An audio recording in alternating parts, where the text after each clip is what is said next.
자, 늑대와 7마리 아기 염소 시작하도록 하겠습니다. 저는 세 가지 질문을 통해서 이제 이 이야기를 풀어가도록 하겠습니다. 첫째는 엄마 염소와 아기 염소의 관계를 어떻게 볼 거냐라는 거죠. 그리고 이제 엄마 염소는 먹을 것을 구하기 위해 왜 숲으로 가는가? 대부분의 경우에는 아기를 보내거나 아니면 자식을 보내는데 엄마가 직접 가네요. 그죠? 빨간 작은 모자와 달리. 그리고 이제 늑대는 누굴까? 이제 이걸 가지고 풀어가도록 하겠습니다. 작은 빨간 모자와 다른 이유가 여기서 드러납니다. 첫 번째 문장에서요. 뭐냐면은 옛날에 엄마 염소 한 마리가 7마리 새끼를 데리고 평화롭게 살고 있었습니다. 이렇게 나옵니다. 자, 이제 엄마 염소와 7마리의 새끼예요. 그래서 엄마 염소와 7마리 새끼는 이제 모두가 8개죠. 8이라는 수입니다. 이 8이라는 수가 갖고 있는 것이 이제 온전수죠. 예. 4라는 수도 온전수고요. 8이라는 수도 온전수입니다. 그러면 여기서 숫자 7과 8은 굉장히 연관관계가 있는데 이제 숫자 7의 다음 단계가 8로 넘어가잖아요. 3에서 4로 넘어가는 것. 이 3이라는 수가 이제 과정의 수라면 4라는 수는 온전수거든요. 온전함으로 나아가는 게 이제 3이라면 여기 7도 마찬가지예요. 8로 나가기 바로 전 단계의 온전한 수다. 이제 이걸 보여줍니다. 그래서 여기서는 등장하는 게 아기 염소와 엄마 염소밖에 안 나타나요.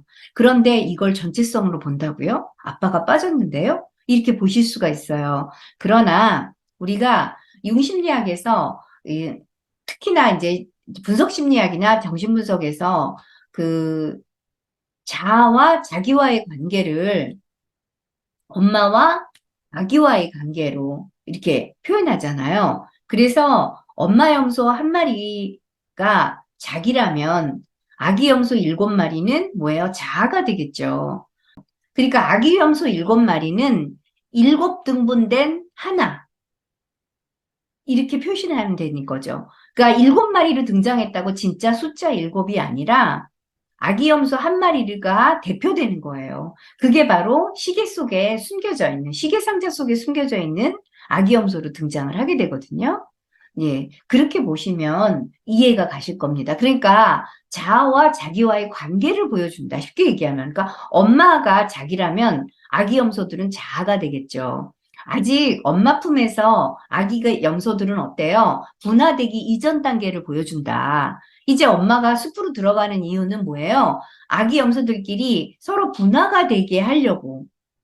그렇게 하기 위해서 엄마 염소는 숲으로 들어가는 거죠. 스스로가 자생을 해야 되잖아요. 아기 염소들이. 그것을 보여주는 거다. 그렇다면 여기서의 늑대는 뭐로 대변돼요? 아니무스로 볼 거냐, 엄마의. 아니면 엄마의 이중성. 이제 그걸로 볼 거냐. 그러니까 엄마가 선한 면만 보여주죠. 여기서는 평화롭게 살고 있다. 이 얘기는 뭐예요? 평화롭게 살고 있다라는 얘기는 이제 그 선한 면으로 이제 살고 있다라는 걸 보여주는 거하고 똑같아요. 그죠? 그러니까 엄마의 선한 면만 알다가 어느 순간에 엄마의 악한 면을 알게 되나요? 우리가 사춘기 때. 그죠? 그 전까지는 엄마를 너무 좋아했어. 우리 엄마가 세상에서 최고로 좋아. 나는 엄마하고 결혼할 거야. 막 이렇게 산단 말이에요. 근데 어느 날부터 엄마 싫어. 잔소리꾼이야.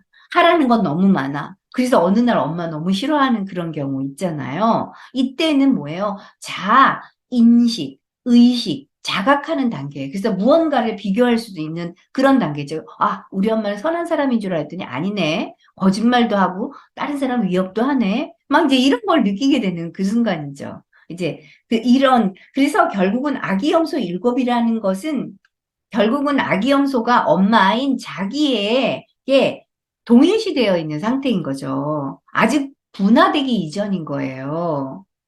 그래서 이제 분화의 단계를 가야 된다. 이렇게 보여지는 거예요.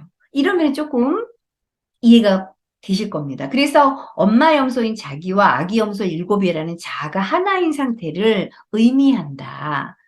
이제 이걸 말해주는 겁니다.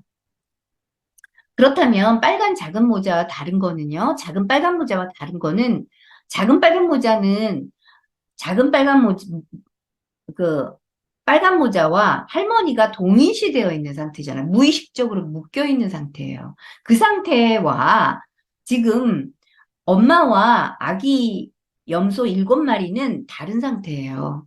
심리적으로.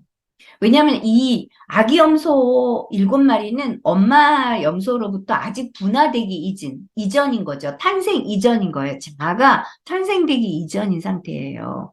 그렇기 때문에 미분화된 상태라고 볼 수 있는 거죠. 그래서 독립으로 나아가야 돼요. 그런데 여기서 볼 때 작은 빨간 모자하고는 다른 게 작은 빨간 모자는 할머니한테 사로잡혀 있어요. 그래서 모성 원형이 등장을 하는 거예요. 근데 여기서는 모성 원형이 그 부정적인 측면이 사로잡힌 게 아니다라는 것을 보여주는 거죠. 이 한 장면에서. 자, 엄마 염소가 먹을 걸 구하러 숲으로 갑니다. 자, 왜 그러지? 아니, 왜 엄마가 먹을 걸 구하러 가? 왜 아빠는 등장하지 않았지? 이제 여기서 볼 수가 있는 게요. 이제 우리는 가설도 만들어 놔야 돼. 만약에 엄마 염소가 먹을 걸 구하러 간다라는 거는 아버지를 대신하는 거잖아요. 그쵸? 그래서 시대적인 어떤 배경이 어쩌면은 이 시대는 이 늑대와 7마리 아기 염소가 동화가 만들어진 당시를 한번 보자면 아버지가 부재할 수밖에 없는 상황일 수도 있겠다. 그러니까 예를 들면 중세사회에 많이 그랬잖아요. 왕이 원정에서 싸움터로 나가잖아요. 그러면 오랫동안 왕비는 혼자서 이렇게 자식을 키우거나 아니면 나라를 다스려야 되잖아요. 그쵸? 이제 이런 상황일 수 있겠다. 어떻게 보면은 시대적인 배경이 전쟁 중이어서 남성이 없거나 아니면 작은 빨간 모자에서처럼 엄마의 모성의 사회적인 어떤 측면이 발달되어 있는 그런 사회일 수 있겠다. 그런 모성일 수 있겠다. 라는 거죠. 그러니까 엄마가 그 먹을 것도 구해주고 또 양육도 하는. 이제 이런 이중의 일을 다 같이 하는 그런 것일 수도 있겠다. 이렇게도 볼 수 있다라는 거죠. 그래서 여러 가지 가설을 우리가 열어놓을 필요가 있어요. 동화를 볼 때. 그래서 부모라는 이중성을 이 엄마 염소가 이제 갖고 있는 거죠. 그래서 엄마 스스로가 먹을 걸 구하러 숲으로 나가는 겁니다. 예. 그러니까 자식들이 그러면 어때요? 엄마를 기다리거나 아니면 엄마를 기다리면서 스스로가 이제 자기네들 스스로가 돌봐야 되겠죠. 그쵸? 이제 그런 걸 보여준다라고 할 수 있습니다.